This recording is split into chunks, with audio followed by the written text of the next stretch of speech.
उत्तराखंड के पहाड़ों की आवाज, आपकी आवाज। शिविर आज चौथा शिविर फिर आयोजन किया गया और हमारे साथ हैं जाने माने विशेषज्ञ हृदय रोग विशेषज्ञ doctor S D Joshi ji. और साथ में हमारी बात पहली बार हमारे लिए सौभाग्य की बात है कि हमारे क्षेत्र में बहुत सारे ऐसे पेशेंट होते थे, नाक कान गला के जो रोगी होते थे, उनको ग्रामीण क्षेत्रों में विशेषज्ञ कोई अच्छा डॉक्टर नहीं मिलता था अपना जांच कराने के लिए। तो हमारे साथ इस बार डॉक्टर त्रिपाठी जी भी आ रखे हैं निःशुल्क शिविर और ग्रामीण क्षेत्रों को अपनी सेवा देने के लिए। उनसे भी बात करेंगे कि कितने पेशेंटों को उन्होंने देखा। सबसे पहले एक बार भी स्वागत है डॉक्टर एस के जोशी साहब का। जोशी आपको प्रणाम कि आप हमारे ग्रामीण क्षेत्र के लिए समाज निकालते हैं। सबसे पहले तो मैं भी अपने वॉइस ऑफ माउंटेन चैनल के आपका स्वागत करता हूँ। धन्यवाद। आज का मौसम भी आज सही अच्छा रहा और कितने पेशेंटों को आज फिर लाभ दिया गया ग्रामीण क्षेत्र में। ये डांगी जी बहुत बहुत धन्यवाद और आपके इस प्रोत्साहन के लिए और इस प्रेम के लिए मैं आपका और आपके चैनल का आभारी हूँ। और ये हमारा चौथा शिविर था यहाँ पे और इसको एक तरह से हमने फॉलो अप कैंप नाम दिया था कि जिन मरीजों को पिछले हमने 3 शिविर में देखा था उनमें से कितना इम्प्रूवमेंट और कितना लाभ स्वास्थ्य लाभ रोगियों को हुआ वो देखने के लिए हमने शिविर लगाया था।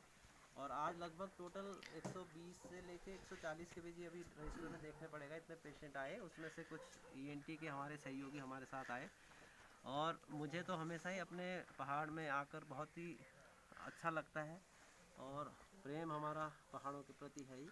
और मैं अभी अपने गांव जो कि यहाँ से कम 250 किलोमीटर दूर थराली ब्लॉक जिला चमोली में बिल्कुल सुदूर पूर्व चाइना बॉर्डर पे है, वहाँ पर हम कैंप करके आए और वहाँ पर भी हमने काफ़ी लोगों का उत्साह देखा और हमें तब ये लगा कि देखिए लोग बेचारे एक छोटी से छोटी बीमारी के लिए भी उनको कितना कष्ट उठाना पड़ता है, कितनी दूर जाना पड़ता है। तो वहाँ पर भी हमने देखा और आज इस शिविर में आके हमें बहुत अच्छा लगा कि हमारे पुराने मरीज आए और उन्होंने बड़ा धन्यवाद भी दिया और बोला कि हमें काफ़ी उससे फ़ायदा भी हुआ है। तो अब इसी क्रम में हम हर महीने या 2 महीने में जब भी ये हमारे चौखंबा मेडिकोज और विचार एक नई सोच के संपादक बिजलवाण जी रखेंगे, हम बिल्कुल आएंगे और हमें उसमें और अच्छा लगेगा। बहुत बहुत धन्यवाद।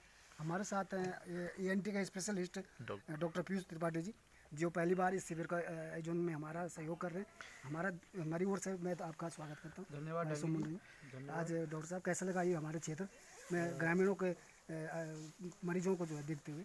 क्योंकि मैं पहाड़ का ही रहने वाला हूँ तो अपने पहाड़ में आके मुझे हमेशा आनंद की अनुभूति होती है और साथ साथ अगर कुछ मरीजों को हमारे आने की वजह से भला हो जाए उनका और उनका परीक्षण हो जाए या उनको उपचार हो जाए या उनको ऑपरेशन संबंधी राय मिल जाए तो इससे अच्छा शायद कुछ नहीं हो सकता। मैं धन्यवाद करना चाहूँगा राकेश बिजलवाण जी का जिन्होंने मुझे मौका दिया यहाँ आने का। और मैं एक सभी लोगों से एक अपील करूँगा जो कि डॉक्टर्स या अच्छे लोग अपने गांव से निकले हैं वो वापस आके इस तरह का, अगर पूरे उत्तराखंड में हर एक आदमी हर गांव से कोई ना कोई अच्छा निकला हुआ है चाहे वो किसी भी फील्ड में हो, तो हर एक डॉक्टर वापस आके इस तरह के कैंप में अगर शिरकत करेगा तो मेरे ख्याल से यहाँ के लोगों को बहुत ज़्यादा परेशानी नहीं होगी। धन्यवाद। तो हमारे साथ हैं जो इस शिविर को पिछले 4 बार आयोजन कर चुके हैं और उनका बड़ा ही दर्द क्षेत्र के गरीबी लोगों को देखकर बहुत ही वो दर्द जो है मतलब महसूस कर रहे हो। तो वो इस बार उन्होंने ENT डॉक्टर साहब त्रिपाठी जी को लाए, अगले बार फिर आंखों के डॉक्टर को लाने का विचार है। तो एक चैन बनती जा रही है। मैं धन्यवाद करूंगा डॉक्टर राकेश बिजलवाण जी का। बिजलवाण जी अभी इस बार तो काफ़ी नाक कान गले वाले भी आए हैं और आंखों के लिए भी आज बहुत लोग आ गए थे। तो क्या है कि आगे से आंखों का भी यहाँ पे शिविर लगने का। जी डांगी जी, घंडियाल में तो मैंने आपको जैसे पहले बताया था कि चौथा ये फॉलो अप कैंप था। इस बार मैं डॉक्टर पीयूष त्रिपाठी जो खुद पहाड़ से और पहाड़ से इनका बहुत ज़्यादा प्रेम है, इनसे मैंने रिक्वेस्ट किया कि क्या आप चल सकते हैं। बोले मैं पहाड़ में काम करने के लिए हमेशा तैयार हूँ। तो ये यहाँ पर अपना समय निकाल करके आए और इन्होंने एक घोषणा भी करी कि मुझे ये बोला कि जो मरीज़ कम सुनते हैं जिनको मशीन की ज़रूरत पड़ेगी कान की तो वो मैं आपको फ्री उपलब्ध करवा दूंगा, आप उनका रजिस्ट्रेशन करिए। तो आज इन्होंने मरीज़ देखे 10-12 मरीज़ ऐसे हैं कि जिनका हम रजिस्ट्रेशन कर चुके हैं। अगले महीने हम उनको जो है यहाँ पर फ्री जो है कान की मशीन लगा के देंगे। तो मैं सबसे पहले तो डॉक्टर जोशी जो मेरे बड़े भाई हैं जिन्होंने कि मेरे को इस चीज़ की प्रेरणा को, मेरे इसको सहयोग को या मेरी इस ख्वाब को आगे बढ़ाया, और उनके मरीज आज 70-80 मरीज जब वापस लौट के आए चौथे महीने में भी उन लोगों का फ़ायदा हो रहा है। बहुत खुशी हुई कि कम दवाइयाँ उनको लिखी गई और उनका बहुत ज़्यादा अच्छा उनका वो रहा कि भाई हम लोगों को जो देखा गया उपचार बड़ा अच्छा हुआ।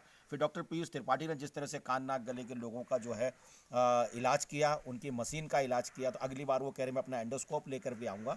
और इसी के साथ साथ फिर ये हुआ कि आंखों के मरीज आज जैसे आप बता रहे हैं बहुत आए थे, तो नेक्स्ट मंथ जो है मैं भी एक डॉक्टर साहब हैं उनसे रिक्वेस्ट करके और देहरादून के नामी आंख विशेषज्ञ उनको लेकर के आऊँगा, तो ताकि लोगों को आंख का ये कोशिश करेंगे कि फ्री हो जाए, तो ज़्यादा अच्छा सुविधा हमारे लिए उसकी रहेगी। और आपका जो सहयोग है, अजय रावत जी का जो सहयोग है, ये हमेशा बड़ा अच्छा रहता है, इससे एक ऊर्जा मिलती है और काम करने का बड़ी अच्छा मन है। भिलवाड़े में एक ये अभी मैंने आपकी एक डिबेट देखी थी, लाइव डिबेट, तो उसमें बहुत सारे लोगों ने आपसे अनुरोध किया था कि हमारे क्षेत्र में, तो मैं ये जानना चाह रहा हूँ कि आपको घंडियाल से इतना प्रेम क्या हुआ सर क्योंकि घंडियाल में आपका ज़्यादातर लगाव रहता है और शिविर भी लगातार घंडियाल में लग रहे हैं और हर जगह से भी लोग अनुरोध कर रहे थे कि भाई हमारे, तो क्या आपने आश्वासन दिया उनको?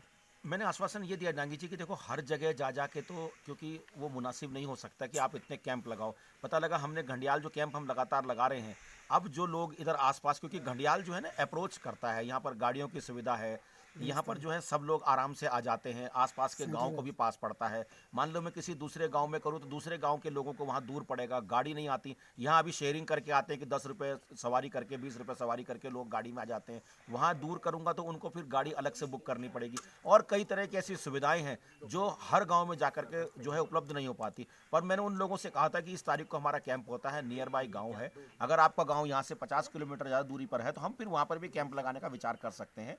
तो सुविधाएँ तो मैं सबको दूंगा पहाड़ में जो लोग हैं, पर जहाँ पुराने कैंप कर चुका हूँ, खाली नाम के लिए मैं कैंप नहीं कर रहा हूँ, क्योंकि अगर उनका फॉलोअप नहीं होता है, उन मरीजों को दोबारा तिबारा नहीं देखा जाता है, तो उस कैंप का कोई प्रयोजन नहीं है डांगी जी, आप भी समझते होंगे।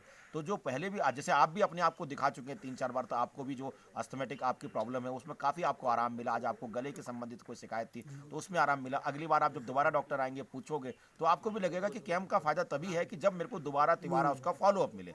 तो फिर भी मेरी कोशिश रहेगी कि उन गांव वालों को भी मैं नाराज़ ना करूं, परंतु मेरा रिक्वेस्ट यही रहेगा कि मैं जैसे यहाँ कैंप करता हूँ, श्रीनगर कैंप करता हूँ, तो आसपास अगर उनके पास पड़ जाता है तो वो लोग अगर यहाँ आ जाते हैं तो उनको सुविधाएं ज़्यादा अच्छी हो जाएंगी। तो ये थे मेरे साथ राकेश विद्वान जी, जो विचारिक सोच न्यूज़ पोर्टल के CEO भी हैं और यहाँ में चौखंबा मेडिकल स्टोर के डायरेक्टर भी हैं। तो मैं एक बार फिर पहाड़ों की आवाज़ के लिए घंडियाल से जगमोहन डांगी।